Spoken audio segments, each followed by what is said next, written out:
दिदी आजको गेममा कहाँनिर what went wrong? What went wrong भन्दा पनि हामी आई थिङ्क 30-40 रन चाहिँ सर्ट भन्ने रनमा चाहिँ जसरी स्टार्ट ओपनिङ पार्टनरले एकदमै राम्रो गर्नुभएको थियो बिन्दु एसकेले सम्झनाले।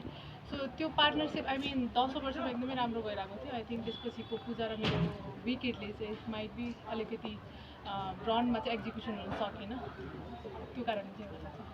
मिडल अर्डर त्यसरी कोल्याप्स हुन्छ भनेर सोच्नु भएको थियो। अब 20 ओभरमा हामी अल आउट नै भयौँ है, त्यो हिसाबले चाहिँ मिडल अर्डरको पर्फर्मेन्सलाई चाहिँ के गर्नु? I mean will definitely come back stronger होइन। अगाडिको ओपनर राम्रो थियो, स्टार्ट राम्रो दिनुभएको थियो। माइट बी अब हामीले चाहिँ अगाडिको मिडल अर्डरकोले चाहिँ अझै रेस्पोन्सिबल भएर खेलेको भएदेखि चाहिँ आई थिङ्क 150 चाहिँ हुन्थ्यो होला। सो यसले गर्दा चाहिँ आई थिङ्क हामी जो पनि अगाडिको मिडल अर्डरमा छ, म रुबिना दिदी लगायत पूजाले चाहिँ सम्हालेर खेल्नुपर्ने हुन्छ। सो आगामी दिनहरूमा अझै बढी भनौँ न स्टेबल भएर एक्जिक्युसन चाहिँ राइट टाइममा जोडिने छ। बलिङ पर्फर्मेन्स र फिल्डिङलाई चाहिँ के भन्नुहुन्छ? पक्कै पनि इम्प्रोभाइज भएको छ पहिलाको हेरिकन। अलिकति माइट बी अझै हामीले अझै राम्रो बेटर गर्न सकिन्थ्यो होला, तर अझै गेम बाँकी छ। त्यसको लागि अझै हामीले भनौँ न फर्दर गेमको लागि पनि इम्प्रोभाइज गर्दैछौँ।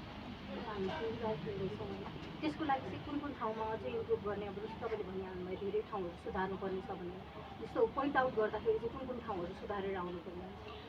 सुधारिने भन्दाखेरि पनि हामीले प्लान वाइज एक्जिक्युसन गरिरहेको छौँ। इट टेक्स टाइम होइन। अब हामीले एकोर्डिङ टु प्लान त्यस ठाउँमा अट्याक गर्ने भनिरहेको छौँ, सो त्यही नै प्लान गरिरहेको छौँ। त्यो हुँदाखेरि इम्प्रोभाइज गर्न अलिकति टाइम लाग्छ र प्लेयर्सहरूले पनि त्यसरी भनौँ न सेटल एडजस्ट चाहिँ गरिराख्नु भएको छ। सो एकदमै म चाहिँ सेटिस्फाई छु एज अ क्याप्टेन, र प्लेयर्सहरू पनि एकदमै भनौँ न पहिलाको विगतको भन्दा अहिलेको पर्फर्मेन्सहरूमा एकदमै सेटिस्फाई हुनुहुन्छ। अझै बढी राम्रो गर्न चाहिँ खोजिराख्नु भएको छ र हामीले गर्ने पनि छौँ। फर्स्ट इनिङ सकिँदाखेरि 122 डिफेन्ड गर्छौँ भन्ने थियो, बुझियो? त्यो जुन हामीले 122 बनाएको थियौँ होइन, त्यो डिफेन्ड गर्नुपर्ने थियो, त्यो डिफेन्ड गर्छौँ भन्ने थियो फर्स्ट इनिङ सकिँदाखेरि। ड्रेसिङ रुममा माहौल कस्तो थियो? पक्कै पनि अब हामीले टार्गेट दिइसकेपछि हाम्रो पक्कै पनि बलर्सहरूलाई चाहिँ प्लान दिइरहेको छौँ कि हामीले उनीहरूलाई बिलो 100मा चाहिँ उनीहरूलाई रोक्ने प्लान थियो। जो पनि खेल्न जान्छ हामीले पक्कै पनि एउटा प्लान सेट गरेर जान्छौँ कि उनीहरूलाई बिलो 100मा ब्याकअप गर्ने भनेर। सो त्यो चाहिँ एक्जिक्युसन आज भएन, माइट बी हामी अलिकति कोल्याप्स भयौँ होला। सो आफूले आफ्नो रोलमा चाहिँ भनौँ न अलिकति निभाउन चाहिँ गाह्रो भयो होला। सायद पछिको गेमहरूमा अझै हामी स्ट्रङ्गर बनाउँछौँ। सो समर्थकहरू चाहिँ एक्सपेक्टेसन अनुसारमा आएको हो कि जस्तो पनि लागेन? तपाईँ चाहिँ कसरी हेर्नुहुन्छ? आई थिङ्क जति आउनुपर्ने हुनुहुन्थ्यो आएर सपोर्ट गरिदिनु भएको छ। माइट बी अझ आज टाइम अनुसार टाइम फुर्सद पनि नमिलेर हुनसक्छ। सो आशा छ घरमै बसेर पनि हेरिदिनु भएको छ जस्तो लाग्छ, र जति पनि आउनुभएको छ एकदमै सेटिस्फाई ह्याप्पी पनि छु, र फर्दर गेमहरूमा उत्तिकै सपोर्ट गर्नु। आजको खेलमा टस हारेर पहिला ब्याटिङ गर्नु परेको हाम्रो अलिकति गाह्रो भएको? त्यस्तो होइन, विकेट एकदम फ्ल्याट थियो होइन, कुनै पनि मुभ भएको थिएन बल्सहरू पनि। त्यो कारणले पनि हामी एकदमै सेटिस्फाई थियो कि अगाडि ब्याटिङ गर्नलाई हामी मिडल अर्डरको ब्याटरहरू मात्रै अलिकति भनौँ न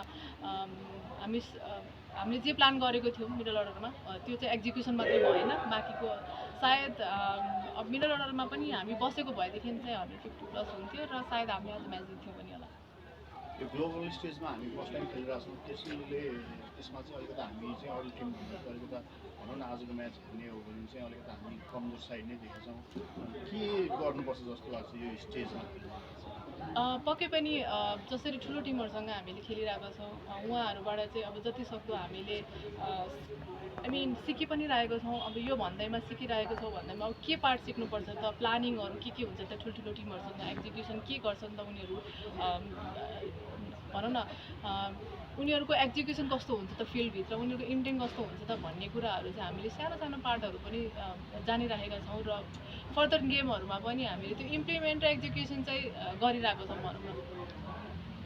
थ्याङ्क यू।